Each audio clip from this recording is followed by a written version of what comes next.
When planning this talk tonight, I became concerned because I do not have the sizzle of a steak to sell you, as does Mr. Coury.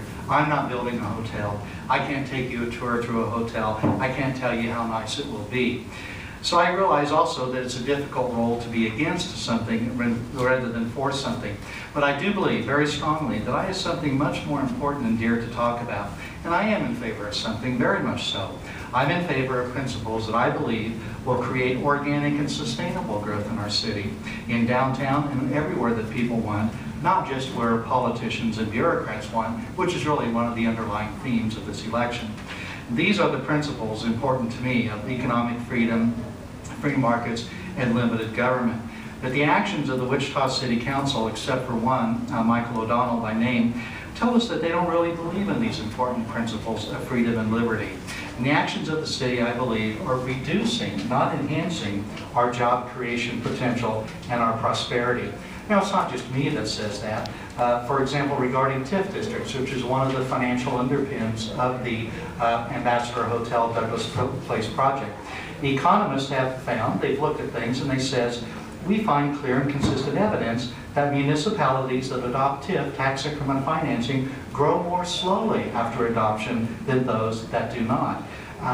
They say also that municipalities that use TIF do worse than those that don't. So tax increment financing, that's really harmful to the overall economic prospects of the city. It's great for the TIF district itself, worse for the rest of the city. Now, of course, an important theme of this election is jobs, with the hotel claiming to create jobs. Well, on the other hand, a professor, Paul Byrne of Washburn University right here in Kansas, has found in his research looking at the effect of TIF financing and other government intervention on jobs, he finds TIF districts supporting retail development have a negative impact on municipal employment. Yes, people will be working at the hotel. They're working right now building or renovating the hotel. But overall, to the entire region, the city of Wichita, TIF districts, of which is benefiting this hotel, is a negative factor on jobs. It's not just theoretical speculation, it's empirical research. People looking at what's happened after these programs have been implemented. But the City Council unfortunately rejects this research.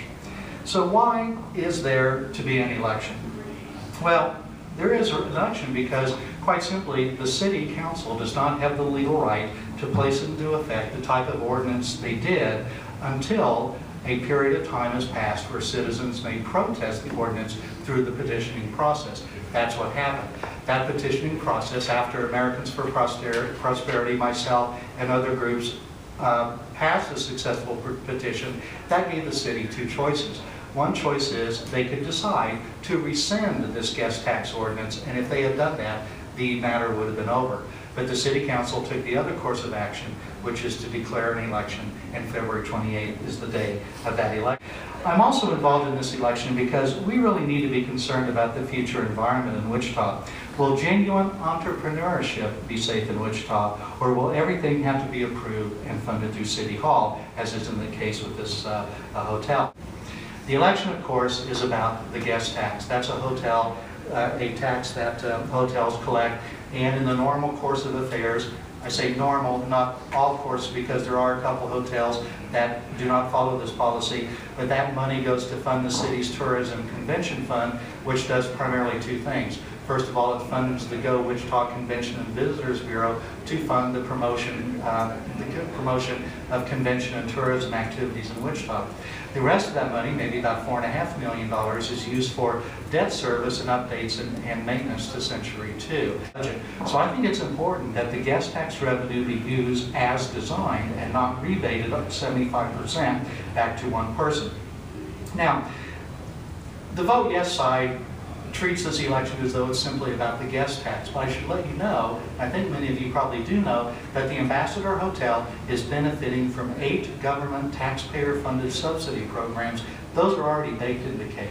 There's nothing we could do to challenge them. Yes, we oppose them, but we could not challenge them once passed by the City Council or by the state of Kansas or even by the federal government in some cases. So those are intact. We cannot challenge them. We are simply challenging the one that was passed with the charter ordinance, the one that affects this guest tax rebate. So voting no leaves the other 8 layers of generous subsidy intact. And I think Mr. Coury has said that, yes, the hotel is going to open without regardless of the outcome of this election. And I think he can say that because these 8 layers of subsidy worth over $15.4 million are what allows him to do that. We think that voting no protects local business. And the reason of this is because the Wichita State University subsidy that provides the city's rationale for its investment in this hotel, it says that the substitution factor for this business is 50%, meaning that in their estimation, half of the business that flows to the Ambassador Hotel is diverted away from other Wichita area businesses, particularly hotels. Those hotels are going to see a real drop in their business. I think jobs are going to be lost at those other hotels because of the lack of business. And when we talk about, do Wichitans pay any of this guest tax? The answer is no, except in maybe rare cases if you were to engage in a romantic getaway and stay in this hotel. But to the extent that business is drawn away from hotels that do pay their full share of guest tax to the city, to the Ambassador Hotel, which pays only 25% to the city, we Wichita taxpayers are going to be asked to make up that difference because spending plans are in place for Century 2. More spending is needed there. That's going to happen. We are going to have to pay. So voting no, we believe, helps protect other hotels from being placed at a competitive advantage to the Ambassador Hotel. It also protects a very important principle that taxation is a public purpose, a public function for public purpose, not for private interest. And we object to turning over this very important, very solemn, and very powerful public function over into private hands. The entire taxpayer-funded subsidy package, it's listed on the information sheet that I gave you. The source of every one of these numbers, except for one, is the Wichita City Council agenda packet from September 13th, 2001. But there's $3 million in tax increment financing. Now, the City Council likes to say this doesn't really have a cost to us. But let me ask you this, and maybe I'll ask Mr. Coury, will the Ambassador Hotel agree never to call the police, the fire department, or consume any city services? I don't think that they will, yet they're going to be consuming them and not paying for them beyond the property taxes that that building presently pays, which is not very much at all because it's been an empty building. $4 million in city funding under a capital improvement plan. Well, that's a project that, or a plan that provides funding for projects all over the city of Wichita. It's natural that some of that should be spent downtown. Then there's $3.8 million in tax credits from the state of Kansas.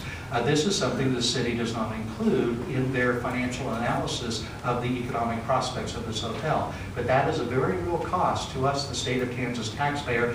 It's such a cost that Governor Brownback has proposed elimination of this program this year in recognition of that other people across the state of Kansas have to make up to pay for those tax credits. Then $3.5 million from the federal government, tax credits, same thing. $537,000 in sales tax exemptions from the state of Kansas. So if you go to buy a sofa from your home, you have to pay for it. The Ambassador Hotel doesn't have to pay the sales tax on those purchases like you do. $60,000 per year in community improvement district taxes. A Sweetheart real estate lease deal where the city builds real estate space, they lease to the development team for $1 per year. I estimate $127,000 per year in rental revenue that will come from that. And then finally, the $134,000 estimated in guest tax revenue. That's the 9th layer of subsidy. It's the one that's the only one that's the subject of the February 28th election. Supporters of the Ambassador Hotel subsidy program, I think also the city itself, tells us it's important not to oppose what the city council has done, that this sets a terrible precedent for other developers who may want to come to Wichita, that one of these is being taken away. Well, it's not really being taken away. The city can't give it until after that protest period passed, and it passed with the protest being filed. So this is just what the Kansas Constitution provides the citizens have the ability to do. But I would also say the message that the Wichita city might be saying is that we welcome investment in Wichita. We provide 8 generous layers of taxpayer-funded subsidy that cost taxpayers $15.4 million, but there may be a line, that 9th layer, that we won't cross, and I really think that that's what this election is about today.